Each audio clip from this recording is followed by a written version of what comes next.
Hello, welcome everyone to this presentation on the functional fluency model for social effectiveness.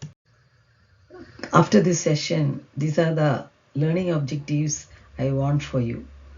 You'll be able to describe the origins of the functional fluency model. You'll be able to summarize the essence of the TA theory in terms of personality structure and transactions. And you will be able to describe what is the integrating adult model of ego state development and what is its connection to the functional fluency model.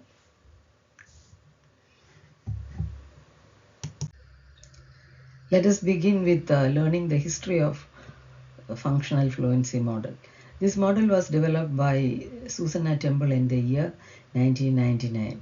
She developed it particularly for educators to teach them the integrating model of the integrating adult model of the ego state, with an intention of helping them to understand the flexibility in functioning and the reason for why certain functional manifestations happen. So structure was specifically preserved for teaching why or the content of the personality. And because there was a confusion in the diagrams used by Byrne, she segregated. She made two separate sets of diagrams. The circular model is used only for discussing ego states, and the square model is used for discussing functions. And the word ego state is used only when referring to structure, and whenever function is referred to, the word modes are used. So these are certain subtle specifications she developed in this model to enable educators to stay with their intention to function fluently as teachers, expressing positive aspects of the adult.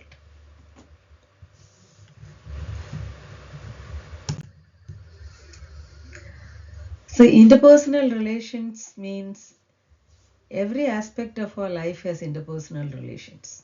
All human situations, in the family, in the office, when we travel, in any social situation.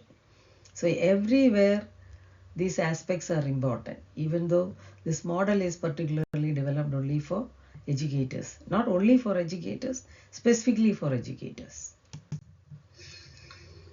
Every person's personality develops and manifests through interactions with others. So this model uses the integrating adult. What happens in our interactions with others and how our personality parts get integrated through this process of interaction with others. That is the underlying theory behind this model. This is the classical PSE structure or personality which Byrne developed. The child being developed when we are born, the adult and the parent develops afterwards as we grow up. This is the summary of the TA theory of communication, which is based on the structure of the personality. So we communicate between two people through our different ego states. That is the idea. So you can see there are rules Byrne has developed to express this concept. I'm sure you all have learned this earlier, so I'm not going to narrate it, but just bringing this animated slide here for you to recapitulate. In what is the rule in parallel communication, what is the rule in cross communication, and what is the rule in ulterior communication. You may pause the slide and watch it and read it if you want. There are two specific ego state models that is being discussed in the TA professional community. So this thing came up in one of the conferences in a symposium.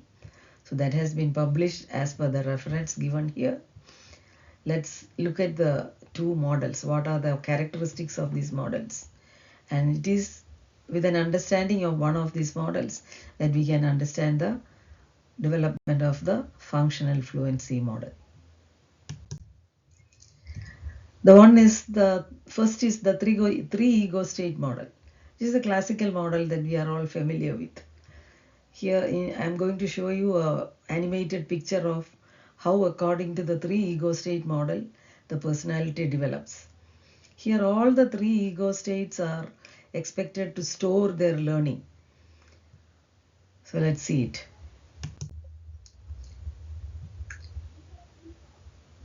When we are babies, the adult and the parent are very rudimental. As we grow, the importance of or the content of the adult and the parent increases, and by around 21 years it's expected to be kind of more or less developed. But in the process sometimes pathogenesis occurs. So what happens when there is pathology happening?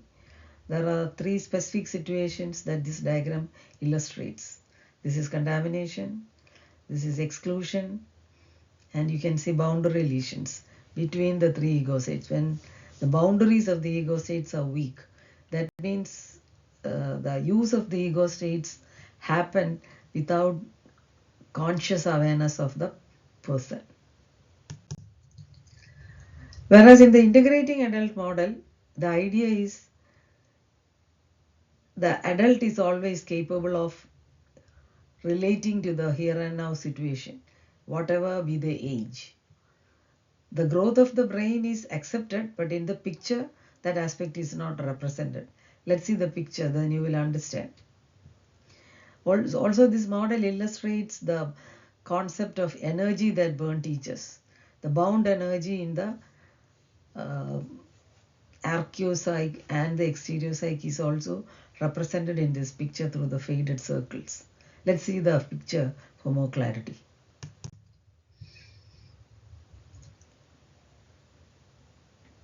The neopsych, or that represents the adult ego state, has the capacity always to respond to the here and now. And the exteriopsych and the archeopsych are shown in dotted pictures because it's always the integrating adult aspect that is being presented by the person. So this is the idea Susanna uses to develop this model. So you can stop your video at this point and recapitulate the answers to this question. If you want, you can go back and listen to the video before you answering. And once you are clear with the answers to these questions, you can continue the video. So this is the differentiating diagram that Susanna has developed. The structure using a circular picture and the function using a square picture. So there are positive and negative qualities in all the three ego states. Here she uses squares to represent that qualitative and functional properties. In the round diagram, the content or the structure is being referred to as ego states. So to clarify this concept, the ego state model, it is controlling parent versus nurturing parent.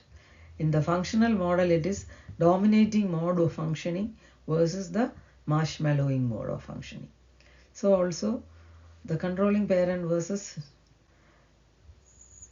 the positive controlling parent versus the positive nurturing parent, where it is structuring mode versus caring mode.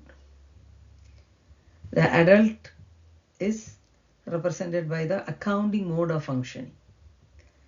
The positive adapted child and the negative adapted child are represented with the modes of cooperative and the compliant child.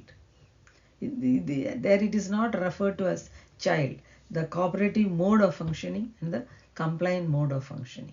That is the essential difference in the visual representation in these two models, structural model and the functional model. So she says how the adult develops through an process of integration. So these are the steps in integration. It's an awareness about what is happening. followed by segregation of the external and the early archaeopsychic influences, and the acceptance of when their influence happens as contamination, then decontamination, and the positive aspects being integrated.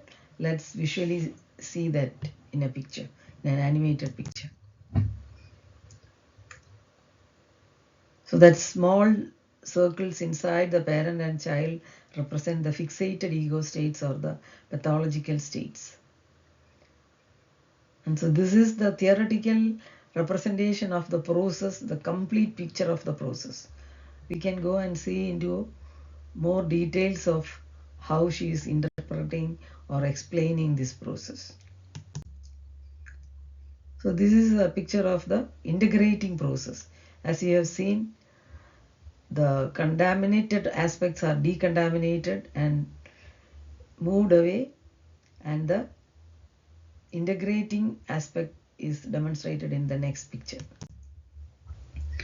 The contaminations, as they move away, integrations come in of the positive qualities, and you have the integrated adult. Here the adult is the integrated adult. The picture looks similar to the contaminated adult, but the process is the difference. This is a representation of how she developed the diagrammatic difference. The structure is represented using the circles as ego states, and the functional model uses the square picture to represent functional modes. The responses come from the integrating adult, and the reactions come from the parent and the child parts. So when the parent and the child contaminates, the adult also comes with reactions, but the integrating adult comes with a response after a conscious awareness of the internal processes. This is a detailed picture showing the functional model, which refers to the modes of functioning using the square pictures. So you can see there is a dominating mode versus a marshmallowing mode. There is a structuring mode versus a nurturing mode or caring mode. There is a cooperative and spontaneous aspect of the child. There is a compliant or resistant aspect of the child. There is a spontaneous or immature aspect of the child also. So those aspects are called the modes of functioning. So when that part of the personality manifests through the functional modes, we have the functional fluency model. So we always have the tendency to use the word child, parent and adult once we have learned it as ego states. So Susanna's purpose in developing this diagram was to restrain the use of the word parent, adult, child as ego states, and rather use the words in their functional model, that is as modes of functioning, which is less threatening to people. So essentially the idea is a functionally fluent person will tune into both internal and external stimuli, empathize with others, showing compassion and understanding in their nurturing mode, be appropriately directive and firm, the demonstrative assertion through the I'm okay, you are okay position. It is also a friendliness through the cooperative mode, and demonstrate creativity and expression of their wants and feelings through the natural self or the spontaneous mode. These are certain aspects that the functionally fluent person is expected not to manifest. These are the contaminations that we remove through the process of decontamination in the process of integration.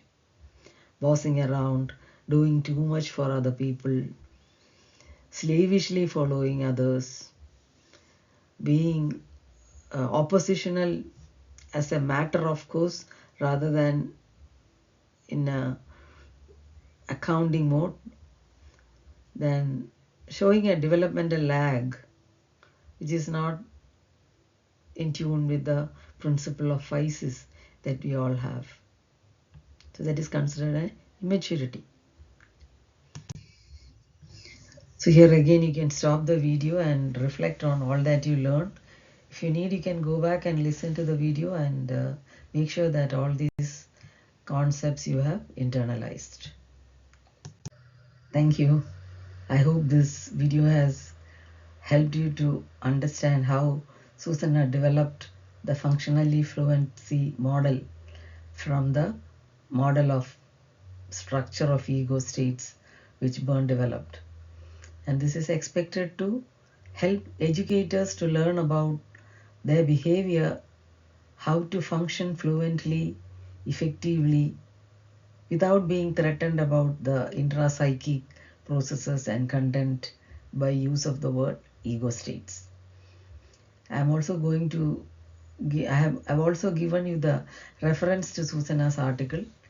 Please go to that reference and read the articles for a more detailed understanding of her thought process and how she developed this. Thank you once again.